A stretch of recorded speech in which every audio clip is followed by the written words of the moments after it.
नमस्कार। सत्य हिंदी के इस खास कार्यक्रम विजय व्यू में आपका बहुत बहुत स्वागत है। मैं हूं विजय त्रिवेदी। लोकसभा चुनावों को लेकर जिस तरह से राजनीतिक गर्मा गर्मी बढ़ रही है और अब कल और परसों 2 दिन इंडिया की बैठक मुंबई में होने वाली है, उससे भी पॉलिटिकल एक्टिविटीज बढ़ गई है। लेकिन इसी बीच एक और बड़ी खबर आई इंडिया को लेकर, या समझ लीजिए एनडीए को लेकर, आप जिस तरफ देखना चाहें। वो है बहुजन समाज पार्टी, देश के सबसे बड़े राज्य उत्तर प्रदेश में की जो दलित से जुड़ी हुई पार्टी है, जिसका वोट बैंक दलितों को माना जाता है।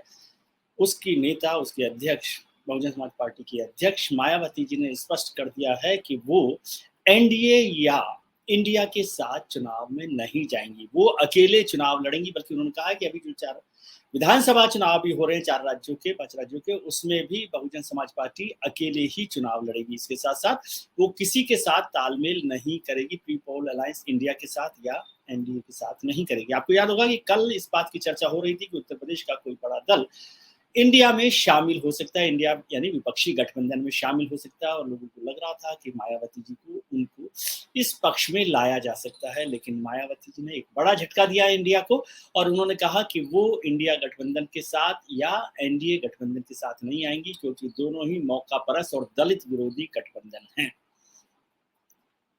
एनडीए के साथ वो आंख मिचोली खेलती रही हैं, कभी उनके साथ रही हैं, कभी उनसे दूर रही हैं। वैसे समाजवादी पार्टी के साथ भी उन्होंने सरकार बनाई, कांग्रेस का भी उन्होंने साथ लिया।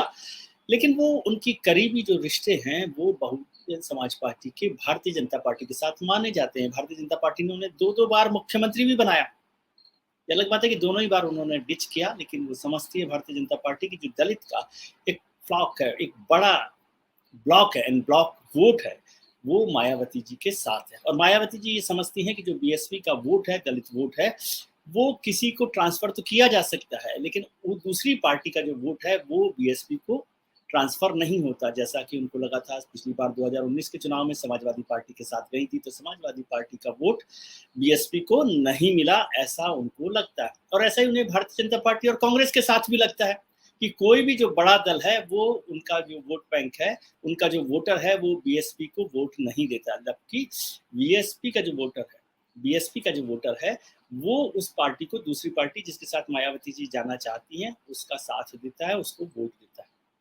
इसलिए शायद उन्होंने फैसला किया कि प्री पोल अलायंस नहीं किया जाए, और जब चुनाव हो जाए उसके बाद जो स्थितियां बने, जिसकी सरकार बन रही हो, जिसको जरूरत हो, उसके साथ मायावती जी जा सकती। खैर, ये तो बात की बात है कि क्या फैसला होगा, लेकिन इंडिया के लिए ये एक बड़ा झटका माना जा रहा है। इसके साथ साथ अकाली दल की भी अभी स्थिति साफ नहीं है, तस्वीर साफ नहीं है कि वो इंडिया गठबंधन के साथ जाएगा या भारतीय जनता पार्टी यानी एनडीए गठबंधन के साथ होगा। पहले वो एनडीए गठबंधन में सरकार में भी थे, फिर छोड़ दिया था किसान आंदोलन को लेकर, किसानों की मांग को लेकर, और अब फिर से ये चर्चा हो रही है कि क्या अकाली दल एनडीए के साथ आ सकता है या इंडिया के साथ जाएगा। इस सब की जो तस्वीर है वो कल परसों में साफ हो जाएगी, जब इंडिया की बैठक होगी 31 अगस्त और 1 सितंबर को मुंबई में।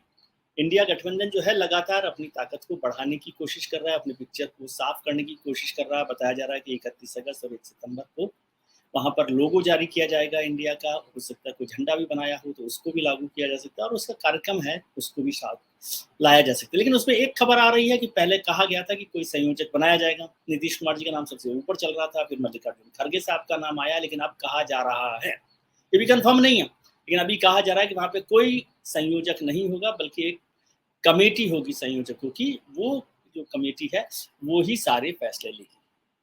कल का जो कार्यक्रम हो रहा है उसमें भी बड़ी मजेदार स्थिति है। एक जिम्मेदारी कांग्रेस को मिली है, जो वहाँ पर लॉजिंग बोर्डिंग की जो जिम्मेदारी है वो कांग्रेस के पास है, दूसरी जिम्मेदारी शिवसेना के पास है, और तीसरी जिम्मेदारी एनसीपी के पास है। वहाँ तीनों ही पार्टियां होस्ट कर रही हैं। इसके साथ साथ जो पब्लिसिटी का काम है वो भी कांग्रेस के पास सौंपा गया है।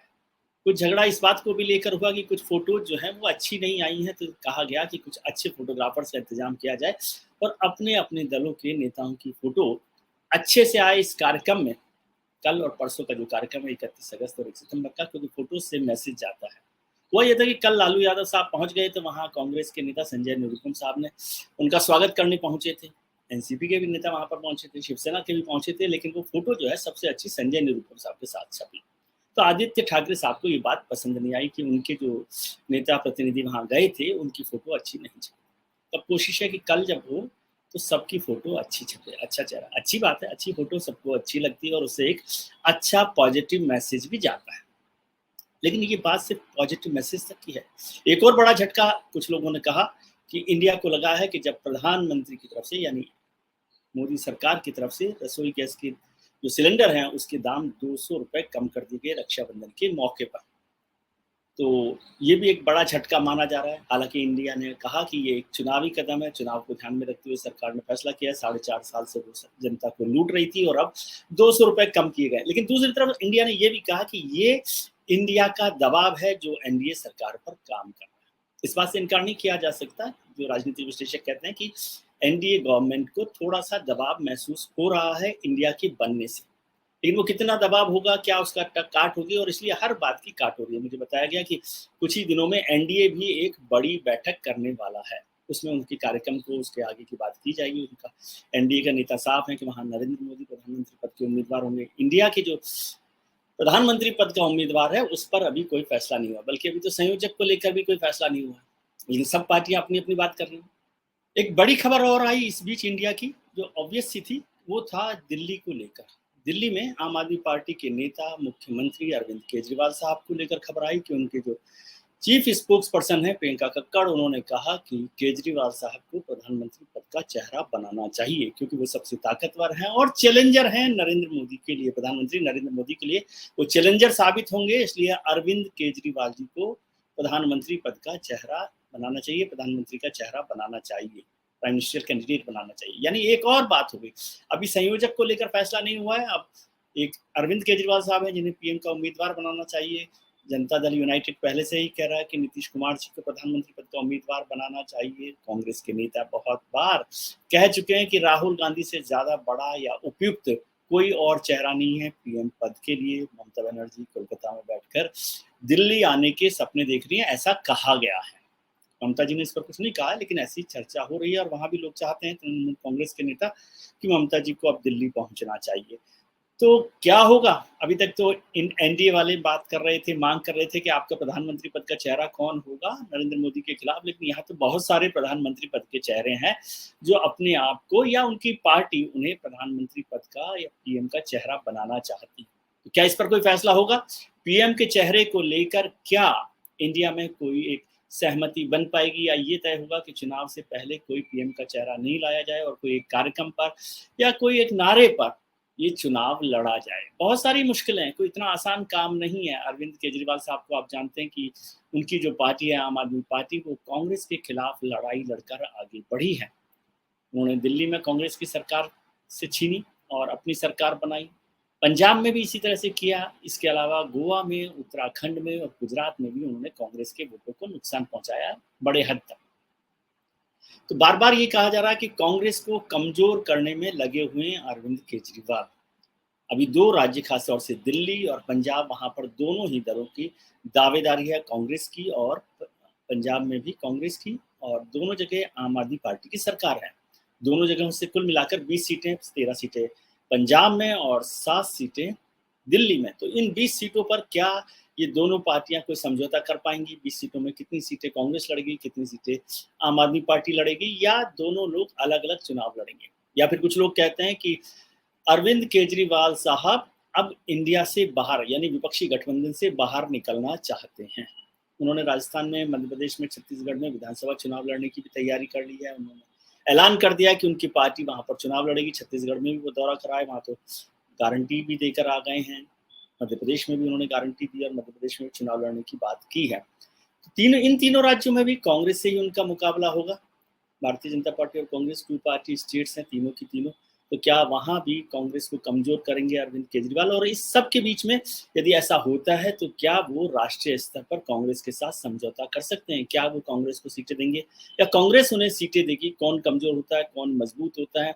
क्या कांग्रेस अरविंद केजरीवाल को बड़ी जिम्मेदारी देने के पक्ष में हो सकती है, या अरविंद केजरीवाल क्या राहुल गांधी को या मल्लिकार्जुन खड़गे साहब को कोई बड़ी जिम्मेदारी देने, पीएम का चेहरा बनाने या संयोजक बनाने के लिए तैयार हो सकते हैं? ऐसे बहुत सारे सवाल हैं जिन पर चर्चा होनी है, बहुत सारी बातें होनी है। कल का होटल का बड़ा अच्छा इंतजाम हो गया है। कार्यक्रम का अच्छा इंतजाम हो गया है और बहुत सारे लोग कह रहे हैं कि सिर्फ दल ही नहीं मिले, दिल भी मिले। ये सबसे बेहतर बात होगी कि दल के साथ-साथ दिल भी मिल जाएँ तो एक मजबूत विपक्षी संगठन खड़ा हो सकता है मौजूदा सरकार के खिलाफ। लेकिन ये बातें सिर्फ बातें करने से पूरी नहीं होंगी। इसके लिए ज़्यादा एक्सरसाइज़ करनी पड़ेगी। मैं बार-बार इस बात का ज़िक्र करता रहा हूँ कि विपक्षी गठबंधन को मजबूत करने के लिए किसी न किसी को सैक्रिफ़ाइस करना पड़ेगा। यूँ तो सबको ही सैक्रिफ़ाइस करना पड़ेगा कुछ न कुछ। कांग्रेस 400 सीटों पे लड़ी है, तो क्या वो इस बार कांग्रेस 400 सीटों पे लड़ेगी? कुछ और दल कैसे करेंगे? ममता बनर्जी कांग्रेस के साथ किस तरह से रिश्ता निभाएगी और लेफ्ट के साथ कैसे गठबंधन करेगी? वेस्ट बंगाल में, केरल में कांग्रेस और लेफ्ट किस तरह से लड़ेंगे? आम आदमी पार्टी पंजाब और दिल्ली में किस तरह से लड़ाई लड़ेगी? तो ये बहुत सारे सवाल हैं और फिर क्या जो दूसरे और गठबंधन के दल हो सकते हैं, दूसरे जो दल हैं जो बीजेपी के साथ नहीं है, जैसे केसीआर का ज़िक्र करते हैं, तो क्या केसीआर इंडिया गठबंधन के साथ आ सकते हैं? वो तो लड़ाई लड़ रहे हैं कांग्रेस के खिलाफ। तो ऐसे छोटे-छोटे पेच हैं। फिर दूसरी बात है कि किन सीटों को उन्होंने तय किया है कि क्या वो 450 सीटों पर साझा उम्मीदवार उतार सकते हैं? 450 सीटें, बहुत बड़ी सीटें। अभी जो सर्वे आए हैं उसमें कांग्रेस को और इंडिया गठबंधन को थोड़ा-सा बढ़ावा दिया गया, 193 सीटें, 190 से ज़्यादा सीटें दी गई है, लेकिन उससे काम चलने वाला नहीं है। तो अभी कम से कम 100 सीटों की ज़रूरत है। 80-90 सीटों की तो औपचारिक तौर पर है, लेकिन 100 सीटों की जब तक तैयारी मजबूत नहीं होगी, तब तक इंडिया गठबंधन मजबूत नहीं हो सकता और एनडीए को नहीं हटा सकता। तो इन सब तैयारियों के लिए क्या होगा? कौन बनेगा जयप्रकाश नारायण 77-75 की तरह से?